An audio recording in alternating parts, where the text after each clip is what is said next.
So we need to talk. I have seen so many things online and on Instagram that are just spreading a lot of misinformation about English language, English education, and I just want to come on here and discuss it and kind of debunk some of those myths and some of those things that these online influencers and online teachers are trying to force onto you. So, today is going to be like my first episode of this podcast type series where it's unfiltered. Unfiltered Cami, we're just going to talk about everything, and I want you to get involved as well. So, you can leave some comments, talk about what you have seen, talk about some of your opinions about the English language online community, and we can have this as an ongoing discussion. So, even though this is going to be unfiltered, kind of unstructured, I will still make it educational. And so, for whatever unique phrases, idioms, or whatever that I may use, I'm going to put those on the screen, and then in the description box, I will give the definition of them. But of course, you'll be able to hear them in context as I am talking. So, let's just get into this.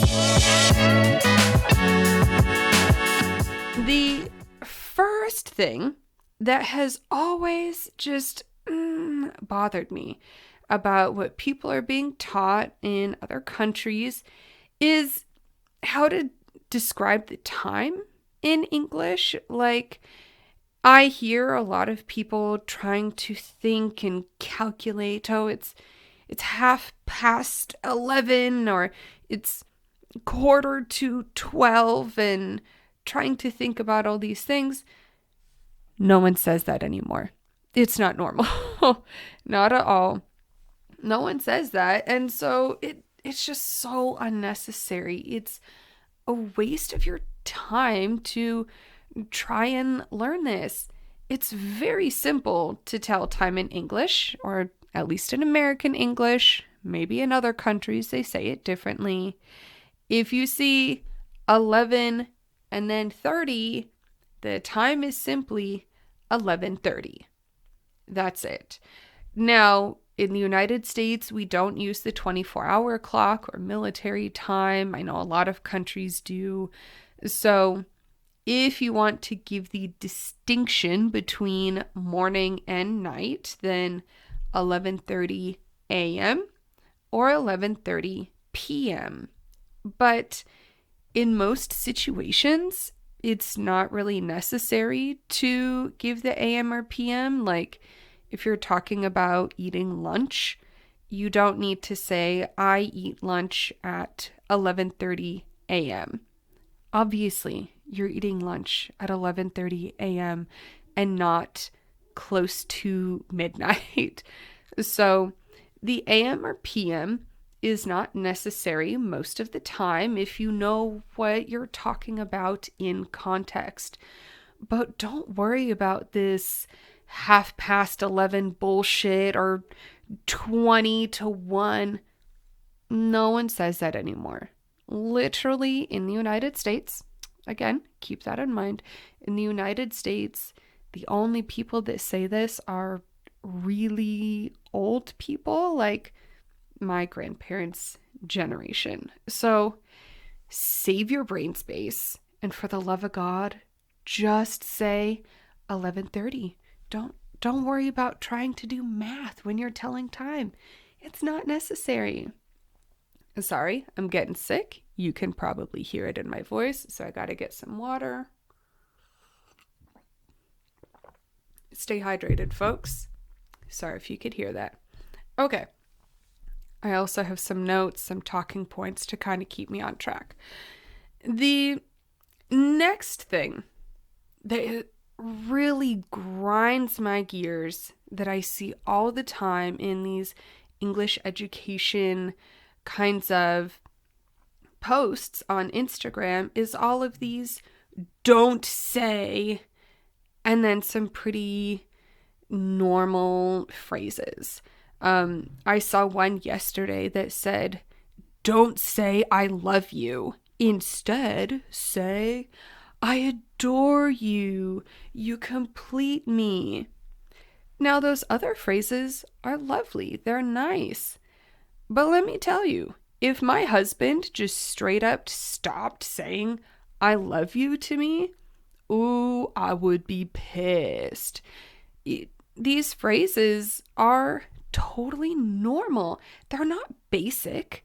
It's a regular thing to say, I love you. It's a regular thing to say, I'm tired, or hello. Don't fix what ain't broken. Like, it's completely okay to say these more basic phrases. And honestly, it's kind of more common in US and other English speaking cultures. No one goes around saying, "You complete me," to all of their family members and their loved ones and their partners. I would not say, "You complete me," to my grandmother. Like, "You complete me" is only in a romantic context. That's it. "I adore you," that can be in a romantic context, or maybe to your child. Again, that would be a little strange to say to your grandparents. Like, "I adore you" is for someone who's at an equal kind of age or younger than you. It can be romantic, or those kinds of parental, maternal, paternal sorts of feelings towards someone. You don't say it to your parents or grandparents. That's strange. So in these Instagram posts, I see the "don't say this." That's bullshit. It's fine. You can say it. It's totally okay. I also see Instagram posts that have some phrases where and in these pictures, usually they're just posts and not videos, it'll say bad and then better. The bad phrases are still fine. They're totally okay. So I've seen a lot where it's like bad, big. Just the word big is bad. And good or better is humongous, gigantic. So they're just giving these synonyms, and the synonyms are good. Though I have seen some that are incorrect. And maybe people don't like it, but I do often comment on those and call them out for saying, this is incorrect. Please try to tell people accurate information. So one, be careful about things that may be incorrect, but you don't have to use advanced vocabulary all the time. If you see a dog that is big, it's totally okay to say, "Whoa, that's a big dog." You don't have to say it's a gigantic dog or it's a humongous dog, because those actually have slightly different meanings. If you see a golden retriever, yeah, that's a big dog. Is it gigantic? No. Is it humongous? No, it's not, because gigantic and humongous actually mean slightly different things. Those are super duper big. So again, if we're talking about dogs, a golden retriever is big. A Great Dane is gigantic. And those Tibetan Mastiff or whatever, those really fluffy dogs that you often see in Instagram videos, those are humongous. But you cannot use humongous to describe a golden retriever or a black lab. That's not accurate. So with those kinds of posts that are saying bad and then good, a lot of the time when it comes to the vocabulary things, they're not bad. They're a little basic, but basic isn't bad. Now, again, or not again, but if you are practicing for the IELTS or the TOEFL exam, yes, it is good to learn more of that advanced vocabulary so that you can incorporate it into your written and spoken answers. But in daily conversation, you don't have to use extremely advanced vocabulary all the time.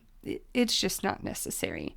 And so that brings me to my last point for today, which is talking about these posts that are telling you to only speak with formal grammar and vocabulary.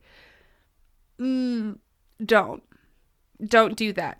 For an exam, yes, if you're doing the TOEFL, if you are writing an essay, if you're in a business meeting or some kind of formal setting, then yes, use formal vocabulary and formal grammar and don't use slang. But let me tell you, if you are in a casual setting with some friends and you are only using extremely formal grammar, they're gonna think you have a stick up your butt, okay? It's not normal, and you're going to come off as being very robotic. Hold on just a moment.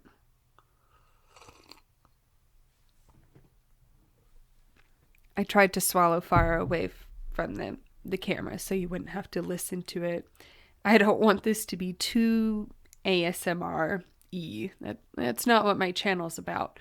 So with this kind of extremely formal grammar and vocabulary, it does not come off as natural. It does not make you seem more advanced in English. If you are trying to assimilate into whatever culture that you're in, then you should try to speak like the native speakers and use some of their slang and shorten some of their words. So things like wanna instead of I want to go to see the movie. I want to go see the movie. That's going to sound more natural, and it will actually make it seem like you have a better knowledge and a better understanding of the language. So think about in your daily life, in your language, do you speak like an extremely formal professor all the time? Probably not, because again, people are going to think that you're really stiff, like the term I said before, like you have a stick up your butt. We don't want that because it can make other people feel maybe uncomfortable a little bit if you are speaking like a robot. So don't be so worried about using formal language. And if you see some post on Instagram saying, oh, you shouldn't say ain't or gonna or shoulda, coulda, woulda, fuck that. You can. And you will sound more comfortable with the language. Also, it's okay to swear. Honestly, I think it is very beneficial to learn the swear words of whatever language you're trying to practice. So if you are, or this is good, if someone is insulting you, then you can know that they're insulting you. I know that when I was living in Korea, if I heard someone say a bad thing to me in Korean, Like I made sure to learn a few words, then I knew how to react properly or appropriately, because no one messes with me. I'm not going to accept someone saying insulting, rude words. Also, with my students, sometimes my students liked to use some inappropriate language in the class, and they thought, if I say these bad words in Korean, my teacher won't know. But I did know. And I was able to call them out on it. And if they continued doing it, because I knew what they were saying, I could go talk to the principal, talk to some of the other Korean teachers, so that they could discipline the students accordingly, because it's simply not appropriate to use that language in a classroom. Also, again, when I was in Korea, there is something that makes you feel a little bit empowered when you are in a difficult situation. If someone is rude, if someone is bad to you, and you can just, say something rude to them in their language. I had a situation like that with a bus driver. Bus driver lied to me about where we were going. He was very rude, and that's unacceptable behavior. I will not allow that to happen. No one can talk to me like that. And so I was able to come back at him with a very rude phrase in Korean, and he got mad, obviously. He almost ran me over with his bus. Thankfully, someone else walked by, and so he stopped before he could actually, hit me and try to kill me or whatever. But there are times when you have to stand up for yourself, maybe swearing, saying, fuck you, go to hell, whatever. That it can be necessary, and it's good to know those words. So I've seen people commenting on those kinds of posts, and they're like, oh no, this will make you sound so uneducated. It will make you sound like a poor person. What? No, it doesn't. People of all income levels and of all education levels can say, wow, that's shit. I hate it. I hate it so much. And it's okay. Like, again, you should know those kinds of things, and you should be able to speak casually. That is going to make you sound more fluent and much closer to being like a native English speaker, if that is your goal. Of course, we all have different goals. And along with this, using like contractions when you're speaking instead of instead of do not, you can say don't.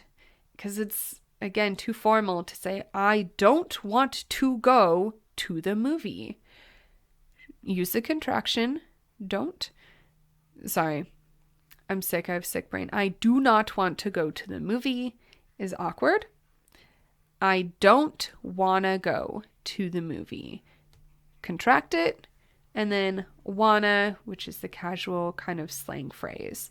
The caveat to contractions, like do not, don't, is you should not use that in written academic writing.